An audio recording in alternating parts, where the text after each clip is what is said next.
ദൈവം നിങ്ങളുടെ ജീവിതത്തിൽ അനുവദിച്ച പരിശോധനകൾ, ദൈവം നിങ്ങൾക്ക് തന്ന ടെസ്റ്റ് വേറെ ആർക്കും കൊടുക്കുന്നതല്ല. അത് വേറെ ആരൊക്കെ ആ വഴിയിലൂടെ സഞ്ചരിച്ചാലും അവർക്ക് ആ ടെസ്റ്റ് പാസ്സാകാൻ പറ്റില്ല. ഇന്ന് പരിശുദ്ധാത്മാവ് തരുന്ന ആലോചന, ദൈവം നിങ്ങൾക്ക് നൽകുന്ന പരിശോധനകൾ, ദൈവം നിങ്ങൾക്ക് വേണ്ടി തുറക്കുന്ന വഴികൾ, ദൈവം നിങ്ങളെ ഉയർത്താൻ ഉദ്ദേശിക്കുന്ന അവൻ്റെ വാഗ്ദത്തങ്ങൾ വ്യത്യസ്തമായിരിക്കും. ഹല്ലേലൂയ. നമ്മുടെ ചോദ്യം ഇതാ, എനിക്ക് മാത്രം എന്താ ഇങ്ങനെ? ഞാൻ മാത്രം എന്താ ഇങ്ങനെ? എൻ്റെ വീട്ടിൽ എന്താ ഇങ്ങനെ? എൻ്റെ ഭാവി എന്താ ഇങ്ങനെ? കർത്താവിൻ്റെ മറുപടി, നിനക്ക് നിന്റേതായ വഴി, നിനക്ക് വേണ്ടി ദൈവം കരുതിയ സ്പെഷ്യൽ വഴിയുണ്ട്, സ്പെഷ്യൽ വാഗ്ദത്തമുണ്ട്, സ്പെഷ്യൽ പാതയുണ്ട്. അതിനുവേണ്ടിയാ മറ്റാർക്കും ഇല്ലാത്ത വ്യക്തിപരമായി സ്പെഷ്യലായിട്ടുള്ള പരിശോധനയും പ്രതിസന്ധികളും ദൈവം അനുവദിക്കുന്നു. ഹല്ലേലൂയ. നോക്കിക്കോണം, എബ്രായ ലേഖനം 11:29 ഇസ്രായേൽ ജനം ചെങ്കടലിന്റെ അടുക്കൽ വന്ന് ചെങ്കടലിനെ ക്രോസ് ചെയ്യുന്നതിനെ കുറിച്ച് എബ്രായ ലേഖനത്തിൽ പറഞ്ഞിരിക്കുന്നത് ഇങ്ങനെയാണ്: വിശ്വാസത്താൽ അവർ കരയിൽ എന്ന പോലെ ചെങ്കടലിൽ കൂടി നടന്നു, അത് മിസ്രയീമർ ചെയ്യുവാൻ നോക്കിയിട്ട് മുങ്ങിപ്പോയി. ഹല്ലേലൂയ. നോക്കിക്കോണം, ദൈവം നമ്മളെ നടത്തുന്ന വഴികൾ, ദൈവം നമുക്ക് വേണ്ടി വെച്ചിരിക്കുന്ന സ്പെഷ്യൽ പാതകൾ, അത് നമുക്കുള്ളതാണ്. ഹല്ലേലൂയ. അത് സന്തോഷത്തോടെ സ്വീകരിക്കുവാനും അതിൽ ആനന്ദിക്കുവാനും, അത് നന്മയാണെങ്കിലും തിന്മയാണെങ്കിലും സ്തോത്രം പറയുവാനും ദൈവത്തിന്റെ പക്ഷത്ത് ചേർന്ന് നിൽക്കുവാനും നമ്മൾ പഠിക്കണം. ഹല്ലേലൂയ. കാരണം നിങ്ങൾക്ക് അനുവദിച്ച ശോധന, നിങ്ങൾക്ക് അനുവദിച്ച പ്രതിസന്ധി വേറൊരാളുടെ ജീവിതത്തിൽ സംഭവിച്ചാൽ ഒരുപക്ഷെ അവർക്ക് പിടിച്ചു നിൽക്കാൻ കഴിഞ്ഞില്ലെന്ന് വന്നേക്കാം. ദൈവം നിങ്ങളെ നിർത്തിയിരിക്കുക. ഒരു ആമേൻ പറഞ്ഞേ. ഈ സന്ദേശം കേൾക്കുന്ന എൻ്റെ പ്രിയപ്പെട്ട സഹോദരങ്ങളെ, നിങ്ങളുടെ ജീവൻ ഇന്ന് നിൽക്കുന്നത് ദൈവത്തിന്റെ വലിയ പദ്ധതി ഉള്ളത് കൊണ്ടാണ്. ഒരുപാട് തീജ്വാലയും ശോധനയും നിങ്ങളെ നശിപ്പിച്ച് ചാരമാക്കാൻ കടന്നു വന്നിട്ടുണ്ട്. പക്ഷെ അതൊന്നും നിങ്ങളെ നശിപ്പിക്കാൻ കഴിഞ്ഞില്ല. ഇന്നും നിങ്ങൾ നിൽക്കുന്നു. പ്രശ്നങ്ങളൊക്കെ നശിച്ചു, പക്ഷേ ഇന്നും ദൈവം നിങ്ങളെ നിർത്തിയിരിക്കുന്നു. മറ്റു ചില പ്രശ്നങ്ങൾ കയറി വന്ന് കാണും, പക്ഷെ എന്നാലും ദൈവം നിങ്ങളെ നിർത്തിയിരിക്കുന്നു. മിസ്രയീമർ ചെയ്യുവാൻ നോക്കിയിട്ട് മുങ്ങിപ്പോയി. ദൈവം നിങ്ങൾക്ക് വേണ്ടി ഒരു വഴി തുറന്നാൽ അതിനകത്തുള്ള വേറെ ആർക്കും കടക്കാൻ പറ്റുകയില്ല. അത് നിങ്ങൾക്കുള്ളതാണ്. അതിന് നിങ്ങൾ സ്തോത്രം ചെയ്യണം. അതിനകത്ത് ദൈവത്തിന്റെ മഹത്വമുണ്ട്. അതുകൊണ്ടാണ് പുറത്തിറങ്ങിയപ്പോൾ, ചെങ്കടൽ കഴിഞ്ഞ് പുറത്തു വന്നപ്പോൾ മിരിയാമും അഹരോന്റെ സഹോദരിയായ മോശയുടെ സഹോദരിയായ മിരിയാം തപ്പെടുത്തു. അവളോട് കൂടെ ബാക്കിയുള്ള ഇസ്രായേൽ പാട്ട് പാടി ദൈവത്തെ സ്തുതിച്ചു. ഫറവോനെയും സൈന്യത്തെയും ചെങ്കടലിൽ തള്ളിയിട്ടവന് അവന്റെ ദയ എന്നേക്കുമുള്ളത്.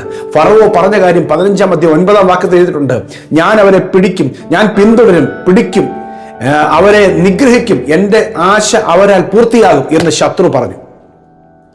ഇതാണ് അവൻ ചെയ്യാൻ നോക്കിയത്. പക്ഷേ ദൈവം ഏത് വഴിയിലൂടെ ഇസ്രായേൽ ജനത്തെ പുറത്തു കൊണ്ടുവന്ന് വിടുവിക്കാൻ ഉപയോഗിച്ചോ ആ പാത, ആ ശത്രുവിന്റെ നാശത്തിന്റെ പാത കൂടെ ദൈവമാക്കി മാറ്റി. നിങ്ങളെ പരിഹസിക്കുവാൻ, നിങ്ങളെ നശിപ്പിക്കുവാൻ, നിങ്ങളുടെ ജീവിതത്തിൽ ഇനി ഒരു നന്മയും പ്രാപിക്കരുത്, വാഗ്ദത്തം പ്രാപിക്കരുതെന്ന് ഏതൊക്കെ ശക്തികൾ തടയുവാൻ എഴുന്നേറ്റ് വന്നോ അത് നിങ്ങളെ തൊടാൻ ദൈവം സമ്മതിക്കുകയില്ല. ഹല്ലേലൂയ. ഇന്നത്തെ പ്രതിസന്ധി കണ്ട് ചിലപ്പോൾ പിശാച് ചിന്തിക്കും, അല്ലെങ്കിൽ ശത്രു ചിന്തിക്കും, ഈ തരണത്തിൽ, ഈ സാഹചര്യത്തിൽ അവനെ പൂട്ടാം, ഒതുക്കാം, നശിപ്പിക്കാം, അപമാനിക്കാം. പക്ഷേ അതിന് ദൈവം സമ്മതിക്കുകയില്ല. ആ വഴിയിൽ ദൈവം നിങ്ങൾ നശിക്കാൻ സമ്മതിക്കുകയില്ല. ഹല്ലേലൂയ. പലപ്പോഴും നമ്മുടെ ജീവിതത്തിൽ പരാജയങ്ങൾ ഭവിക്കുന്നതൊക്കെ നമ്മളുടെ സമൃദ്ധിയുടെ സമയത്താണ്. കഷ്ടതയുടെ ശോധനയുടെ സമയത്ത് പിശാച് നമ്മെ ആക്രമിക്കുവാൻ ദൈവം സമ്മതിക്കില്ല. കാരണം നമ്മൾ ദൈവത്തിന്റെ സ്പെഷ്യൽ ആയിട്ടുള്ള പ്രൊട്ടക്ഷന് നിൽക്കുക. അത് മിസ്രയീമർ ചെയ്യുവാൻ നോക്കിയിട്ട് മുങ്ങിപ്പോയി. ഹല്ലേലൂയ. അതെ പ്രിയമുള്ളവരെ, നമ്മുടെ കൂടെ ദൈവമുണ്ട്. അക്കരെ കടത്തുവാൻ, മറുകര എത്തിക്കുവാൻ ദൈവം ശക്തനാണ്. ഈ അധ്യായത്തിന്റെ 13-ാമത്തെ പുറപ്പാട് 14-ാം അധ്യായത്തിന്റെ 13-ാം വാക്യത്തിൽ അതിന് മോശ ജനത്തോട്, ഭയപ്പെടേണ്ട, ഉറച്ചു നിൽപ്പിൻ, യഹോവ ഇന്ന് നിങ്ങൾക്ക് ചെയ്യാനിരിക്കുന്ന രക്ഷ കണ്ടുകൊള്ളുവിൻ. നിങ്ങൾ ഇന്ന് കണ്ടിട്ടുള്ള മിസ്രയീമിനെ ഇനി ഒരു നാളും കാണുകയില്ല. ആമേൻ. ഹല്ലേലൂയ. ഞായറാഴ്ചത്തെ സന്ദേശം നിങ്ങൾ കർത്താവ് പറയുന്ന ആലോചന ഇതാണ്: നിങ്ങൾ ഇന്ന് കണ്ട മിസ്രയീമിനെ ഒരു നാളും കാണുകയില്ല. വിശ്വാസത്തോടെ ദൂതം ഏറ്റെടുത്തോ. കഴിഞ്ഞ കാലങ്ങളിൽ നിങ്ങളെ പിന്തുടർന്ന ശക്തി നിങ്ങളെ നശിപ്പിച്ചു കളയുമെന്നും നിങ്ങളെ അടിമകളാക്കുമെന്നും പിടിച്ചോണ്ട് പോകുമെന്നും തിരിച്ചോണ്ട് പോകുമെന്നൊക്കെ പറഞ്ഞ ശക്തിയില്ലേ, ഇപ്പോൾ യേശുവിന്റെ നാമത്തിൽ അത് ക്യാൻസൽ ആകുക. യേശുവിന്റെ നാമത്തിൽ ഈ വചനം നിങ്ങളുടെ അടുക്കലെത്തുമ്പോൾ ഒരു ക്യാൻസലേഷന്റെ, അല്ലെങ്കിൽ നിങ്ങളെ പിന്തുടർന്ന മിസ്രയീമ ശക്തിയെ ക്യാൻസൽ ചെയ്തുള്ള ആ ശബ്ദം നിങ്ങളുടെ അടുക്കിലേക്ക് വരിക. ആ ശക്തി നിങ്ങളെ വിട്ട് മാറട്ടെ. ആമേൻ. ഹല്ലേലൂയ. അത് നിങ്ങളുടെ തലമുറയുടെ വിടുതലായി നിങ്ങൾ കാണാൻ പോകുകയാണ്. നിങ്ങളുടെ കുടുംബത്തിന് നന്മയായി മാറാൻ പോകുകയാണ്. ഹല്ലേലൂയ. ആമേൻ. ദിനവൃത്താന്തങ്ങളുടെ 2-ാം പുസ്തകം 20-ാം അധ്യായം 15-ാം വാക്യം: യഹോശാഫാത്തും അവനോട് കൂടെയുള്ള ജനവും വളരെ ഉപസിച്ച് പ്രാർത്ഥിക്കുകയാണ്. കാരണം ശത്രു അവനെതിരെ എഴുന്നേറ്റ് വന്നിരിക്കുക, 3 ഭാഗത്തു നിന്നും വന്നിരിക്കുക, 3 ശത്രുക്കൾ. അവൻ പറഞ്ഞത് എന്തെന്നാൽ, യഹൂദരൊക്കെയും യെരൂശലേം നിവാസികളും യഹോശാഫാത്ത് രാജാവുമുള്ളവരെയും കേട്ടുകൊള്ളുവിൻ. യഹോവ ഇപ്രകാരം നിങ്ങൾ അരുളിച്ചെയ്യുന്നു, ഈ വലിയ സമൂഹം നിമിത്തം ഭയപ്പെടരുത്, ഭ്രമിക്കരുത്. യുദ്ധം നിങ്ങളുടേതല്ല, ദൈവത്തിൻ്റെതത്രേ. ആമേൻ. പല മേഖലയിൽ നിന്ന് ശത്രു ആക്രമിക്കുമ്പോൾ ദൈവത്തിന്റെ ജനത്തിന് ദൈവസന്നിധിയിൽ മുട്ടുമടക്കിയാൽ, അവൻ പ്രാർത്ഥിക്കാൻ, അവൻ ഉപവസിക്കാൻ തയ്യാറായാൽ ദൈവം അവനോട് യുദ്ധം ചെയ്യും. ഹല്ലേലൂയ. മുട്ടുമടക്കിയുള്ള പ്രാർത്ഥന ഒരു യുദ്ധമാണ് പ്രിയമുള്ളവരെ. നമ്മൾ മുട്ടുമടക്കുന്നത് ലോകത്തിന് മുൻപിലല്ല. നമ്മളുടെ പ്രാർത്ഥന എന്ന് പറയുന്നത് ഭയത്തിന്റെ പ്രാർത്ഥനയല്ല. ആമേൻ. സർവശക്തനായ ദൈവം നമ്മെ ഭരമേൽപ്പിച്ചിരിക്കുന്നു, നമ്മെ വിടുവിച്ചിരിക്കുന്നു, മക്കളാക്കി തീർത്ത ദൈവത്തിന്റെ കാഴ്ചവെട്ട് നമ്മൾ ഇരിക്കുക.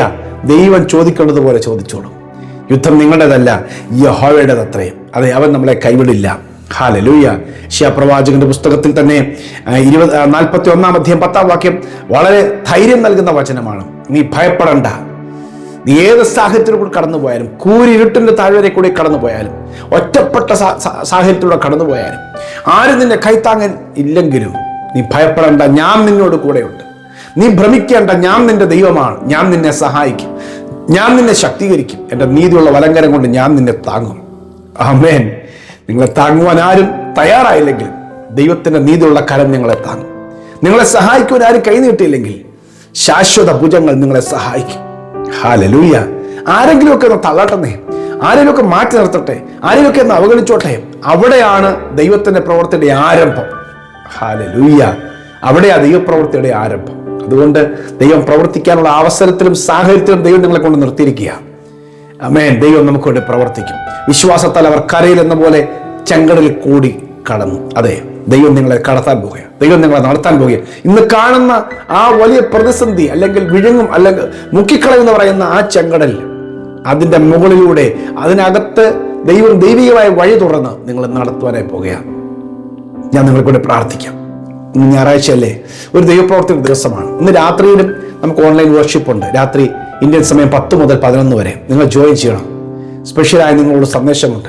അതിൻ്റെ സൂമിൻ്റെ ലിങ്കും ഐഡിയും ഒക്കെ നമ്മുടെ ഡിസ്ക്രിപ്ഷനിലുണ്ട്. ഈ യൂട്യൂബ് ചാനലിൻ്റെ ഡിസ്ക്രിപ്ഷനിലുണ്ട്. നിങ്ങൾ താഴെ നോക്കിയാൽ കിട്ടും. നിങ്ങൾ ജോയിൻ ചെയ്യണം. ദൈവം നിങ്ങൾക്കൊരു വിടുതൽ നൽകും, യേശുവിൻ്റെ നാമത്തിൽ. പ്രിയ കർത്താവേ, ഇന്നത്തെ ദിവസം ഈ മക്കളുടെ ജീവിതത്തിൽ ഒരു വിടുതൽ ദിവസമാകട്ടെ. ഈ ഏപ്രിൽ മാസം അവസാനിക്കും മുമ്പേ തന്നെ ദൈവത്തിന്റെ പ്രവൃത്തി കർത്താവേ, ഈ മക്കൾക്ക് വേണ്ടി വഴികളെ തുറന്നു കാണുവാൻ ഇടയാകട്ടെ. യേശുവിൻ്റെ നാമത്തിൽ കർത്താവേ, അസാധാരണമായ പ്രതിസന്ധിയിലൂടെയാണ് ഇവർ കടന്നു പോകുന്നത്. അസാധാരണമായ വഴികൾ തുറക്കട്ടെ. മറ്റാരും പോയിട്ടില്ലാത്ത പാത ഈ മക്കൾക്ക് വേണ്ടി തുറക്കട്ടെ. യേശുവിൻ്റെ നാമത്തിൽ അത്ഭുതങ്ങൾ സംഭവിക്കട്ടെ. ഞാൻ അനുഗ്രഹിച്ചു പ്രാർത്ഥിക്കുന്നു, യേശുവിൻ നാമത്തിൽ തന്നെ. ആമേൻ, ആമേൻ, ആമേൻ. ഈ സന്ദേശം കുറെ പേർക്ക് പങ്കുവെക്കുക. God bless you. Have a blessed Sunday.